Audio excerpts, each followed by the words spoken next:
Halo semuanya, lagi pusing mikirin tugas geografi atau sosiologi tentang Nusa Tenggara Barat ya?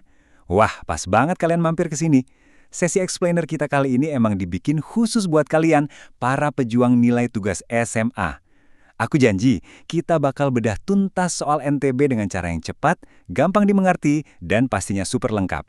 Anggap aja nih contekan resmi buat ngebantu kalian naklukin tugas sekolah itu.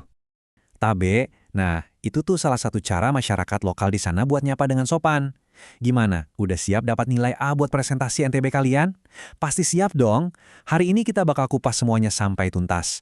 Kalau guru kalian pengen presentasi yang berbobot tapi tetap asik buat diikutin, wah kalian bener-bener ada di tempat yang tepat. Oke, ini dia 5 poin utama kita hari ini. Pertama, geografi dan alam. Kedua, suku dan bahasa. Ketiga, tradisi dan seni.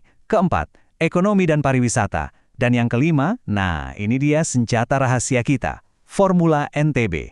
Susunan ini tuh udah pas banget persis kayak kerangka presentasi yang pastinya diharapkan sama guru kalian. Sip, kita langsung mulai aja ya. Bagian 1, geografi dan alam, khususnya letak geografis. Jadi gini, NTB itu lokasinya benar-benar strategis banget di tengah-tengah kepulauan Indonesia. Wilayahnya ngebentang cantik dari Pulau Lombok sampai ke Pulau Sumbawa.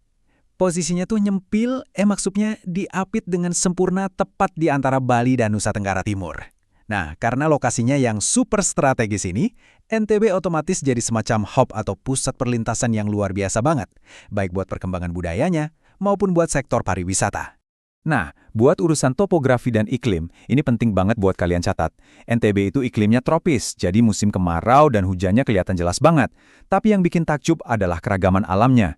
Coba bayangin, di satu sisi, kalian disuguhi pantai-pantai cantik memanjakan mata, kayak Pantai Senggigi, terus ada area perbukitan, tapi geser sedikit, kalian bisa nemuin padang savana yang luas banget di Sumbawa. Benar-benar kontras banget kan sama Gunung Rinjani yang menjulang tinggi nembus awan? Percaya deh, kalau kalian ceritain kontras alam yang dramatis ini di depan kelas, seisi kelas pasti langsung terkesima. Lanjut ya, kita lihat gimana kondisi alam tadi ngebentuk masyarakatnya. Masuk ke bagian 2, suku dan bahasa lokal. Ini dia nih, perbandingan emas buat bahan presentasi kalian. Di NTB itu ada 2 suku mayoritas yang tinggal di pulau yang beda. Di Lombok ada suku Sasak. Suku ini dominan banget dan super terkenal sama tradisi pernikahannya yang unik, plus kain tenunnya yang detailnya minta ampun. Terus di Sumbawa ada suku Sumbawa. Beda lagi nih, mereka ini lekat banget sama budaya peternakan kuda dan berbagai upacara adat setempat. Keren kan? 2 identitas yang kuat banget tapi bisa hidup rukun berdampingan. Biar gampang, yang ini kalian screenshot aja atau langsung catat buat bahan. Pembagiannya jelas banget. Suku Sasak pakai bahasa Sasak buat upacara adat dan ngobrol santai sama keluarga. Sementara orang Sumbawa pakai bahasa Sumbawa dengan dialek khas daerahnya masing-masing. Oh iya, meskipun bahasa lokalnya masih hidup banget, jangan lupa sebutin pas presentasi kalau bahasa Indonesia tetap jadi bahasa utama di sekolah dan keseharian. Dan satu lagi, NTB itu inklusif banget loh. Ada juga suku minoritas dari Bali, Flores, dan para pendatang lainnya yang bikin budaya di sana makin kaya raya. Oke, sekarang kita masuk ke bagian yang paling estetik dan penuh warna buat tugas kalian. Bagian 3, kekayaan tradisi dan seni. Nah, ini bagian yang paling aku suka. Desain rumah tradisional mereka itu ternyata ngasih tahu kita banyak hal soal cara mereka bertahan hidup. Di Lombok, suku Sasak punya rumah namanya bale atau bale tani. Atapnya dibikin dari alang-alang dan menjulang tinggi ke atas. Tujuannya buat apa? Ya buat sistem ventilasi, biar udara di dalam tetap adem di tengah cuaca panas tropis. Beda ceritanya sama rumah adat Sumbawa.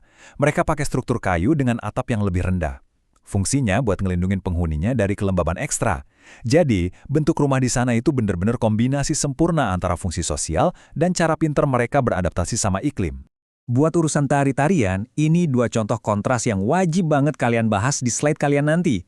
Pertama, ada tari gandrung. Tari ini tuh gerakannya lemah lembut, anggun banget deh pokoknya. Nah, sebaliknya, coba deh kalian lihat tari presean. Ini tuh tariannya ala-ala seni bela diri gitu, pakai tongkat kayu segala.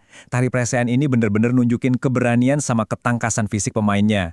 2 tarian ini adalah daya tarik utama yang sering banget ditampilin pas festival panen atau acara pariwisata budaya di sana. Musik juga nggak kalah penting perannya. Alat musik andalan mereka itu gendang dan seruling tradisional. Tema lagunya pastinya dekat banget sama alam, laut, dan kehidupan sehari-hari masyarakat sana. Tapi ingat ya, fungsi musik ini bukan cuma sekedar buat joget-joget atau hiburan doang. musik dipakai buat ritual, dan yang paling penting, buat ngajarin nilai-nilai budaya ke generasi muda. Nadanya sederhana banget, kira-kira bunyinya kayak tung ding ding tung. Ritme santai yang kalau kalian dengerin rasanya langsung kayak lagi nikmatin angin sepoi-sepoi di pedesaan NTB. Dari seni warisan leluhur, sekarang kita geser ke gimana cara mereka nyari cuan di zaman sekarang. Bagian 4, ekonomi dan destinasi wisata. Teman-teman, ini ngebuktiin banget betapa pinternya masyarakat lokal ngegabungin potensi alam sama teknologi tradisional. Di daerah dataran rendah yang subur, mereka bertani padi, jagung, sampai palawija, pakai sistem irigasi sederhana yang efektif banget. Kalau di pesisir, beda lagi. Para nelayan melaut pakai perahu tradisional khas sana yang namanya jukung. Oh, jangan lupakan juga kerajinan tangan mereka.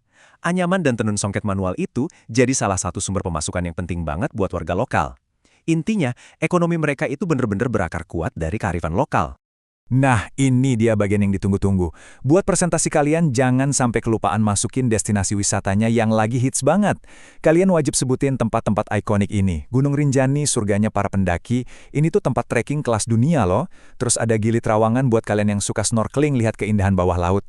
Gak ketinggalan Pantai Kuta di Lombok dan fenomena alam super unik Pink Beach alias Pantai Pasir Merah Muda yang ada di Sumbawa. Nyebutin tempat-tempat ini bakal bikin presentasi kalian kerasa kekinian dan nyambung banget sama minat anak muda zaman sekarang. Yeay, kita sampai di penghujung materi. Ini dia ringkasan contekan yang bisa langsung kalian pakai sebagai penutup presentasi nanti. Bagian 5, kesimpulan tepat sasaran. Poin krusialnya ada di sini. Kalian cukup ingat satu rumus sakti ini aja. Kalau guru atau teman kalian nanya kesimpulannya apa, langsung tampilin formula NTB. NTB itu sama dengan alam, ditambah budaya, ditambah mata pencarian tradisional. Gabungan ketiga elemen ini ngebentuk kekayaan sebuah provinsi yang luar biasa dan susah dicari tandingannya. Tuh, gampang banget kan dihafalnya? Sumber panduan kita hari ini juga ngasih beberapa tips pro biar kalian tampil meyakinkan di depan kelas. Waktu presentasi, pastiin kalian pakai banyak foto atau nampilin peta fisik biar teman-teman sekelas punya bayangan visual yang jelas. Terus, bawain presentasinya dengan santai dan ramah ya. Jangan kaku kayak lagi baca buku teks. Tekankan soal betapa beragamnya suku Sasak dan Sumbawa, dan ini penting nih, pastiin kalian nutup presentasi dengan ajakan buat ngedukung pariwisata yang ramah lingkungan.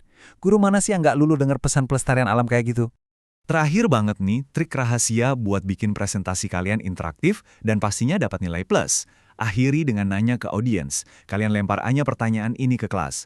Dari semua kekayaan ini, apa satu hal tentang NTB yang paling menarik buat didiskusiin hari ini? Pertanyaan kayak gini tuh nggak cuma ngerangkum keseluruhan materi, tapi juga mancing teman-teman kalian buat ikutan mikir. Oke deh teman-teman, semoga explainer ini ngebantu banget buat tugas kalian ya. Banyak-banyak latihan, semoga sukses presentasinya, dan sikat nilai A itu. Sampai ketemu lagi!